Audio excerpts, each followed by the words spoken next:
wabarakatuh. Selamat datang di podcast Pendidikan Masa Kini.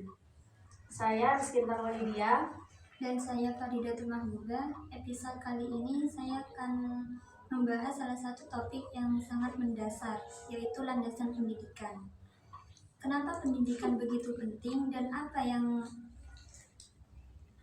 apa saja dasar-dasar yang membentuknya? Benar banget, kita butuh kalau tidak sendirian. Hari ini kita kedatangan 2 tamu spesial yang sangat berkompeten di bidangnya. Kita sambut narasumber kita, Rita dan Ali. Hai. Ini siapa Mbak ini? Kita tahu Ini siapa ini? pendidikan memiliki banyak landasan. Tapi kalau berbicara soal filosofi pendidikan, apa sih sebenarnya yang mendasari cara kita mendidik saat ini? Mungkin kita bisa mulai dari narasumber satu. Menurut Kak Rita, bagaimana filosofi pendidikan memengaruhi sistem pendidikan kita saat ini? Siswa diharapkan bisa berkolaborasi dan berpikir kritis. Jadi lebih dari sekedar hafalan ya. Betul sekali. Kemudian ada pendidikan pragmatis yang memandang pendidikan sebagai alat untuk mempersiapkan siswa menghadapi dunia nyata. Nah, filosofi ini mendorong pengajaran yang relevan bagi kehidupan sehari-hari.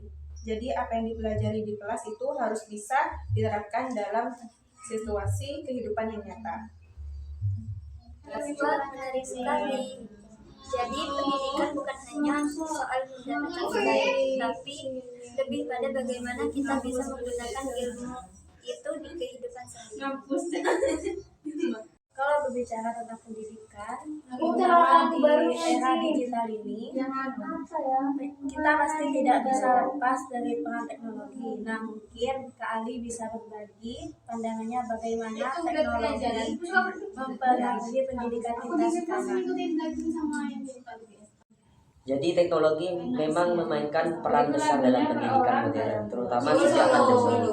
Pembelajaran daring telah menjadi bagian penting, tetapi masih ada masalah besar, terutama dalam hal aksesibilitas. Tidak semua siswa memiliki akses ke internet yang memadai, terutama di daerah-daerah terpencil. Jadi meskipun teknologi dapat memperluas jangkauan pendidikan, ia juga bisa menciptakan kesenjangan baru. Jadi teknologi itu bisa jadi pisau bermata dua ya? Bisa dibilang begitu, karena tantangannya adalah bagaimana kita memanfaatkan teknologi ini secara inklusif. Kurikulum juga harus berubah, tidak hanya dari segi konten, tapi juga metode pembelajaran. Guru harus lebih adaptif, begitu juga dengan siswa. Kita tidak bisa lagi hanya mengandalkan metode konvensional. Kalau bicara tentang masa depan, mungkin kita bisa menengok sedikit ke belakang dulu. Kak Rita, sebagai seseorang yang mendalami sejarah pendidikan, bagaimana pengembangan sistem pendidikan kita dari dulu sampai sekarang, dan apa ini cukup untuk menghadapi masa depan?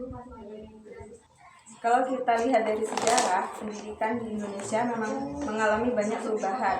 Nah, terutama setelah kemerdekaan. Salah satu tokoh penting tentu saja Ki Hajar Dewantara. Filosofi Tutmuli Handayani yang beliau kenalkan tetap relevan hingga saat ini.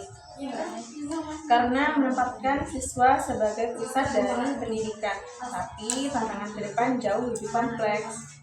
Pendidikan tidak hanya fokus mempersiapkan siswa secara akademik, tetapi juga secara mental, sosial untuk dunia yang terus berubah. Fokus pada nilai, tapi bagaimana kita bisa membentuk karakter dan kemampuan sosial siswa? Nah, sekali ini disebut pendidikan karakter. Di masa depan, kemampuan beradaptasi, berpikir kritis, dan bekerja sama akan menjadi kunci. Learning to know. Apakah Anda setuju bahwa karakter dan kemampuan sosial ini akan menjadi fokus di masa depan?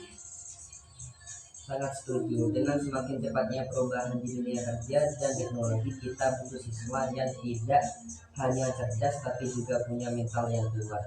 Pendidikan karakter ini akan sangat penting, terutama untuk menghadapi ketidakpastian di masa depan. Terima kasih untuk para penonton yang sudah bergabung. Sekian dari kami. Mohon maaf apabila ada salah kata. Wassalamualaikum warahmatullahi wabarakatuh. Next time. Iya, pelajari.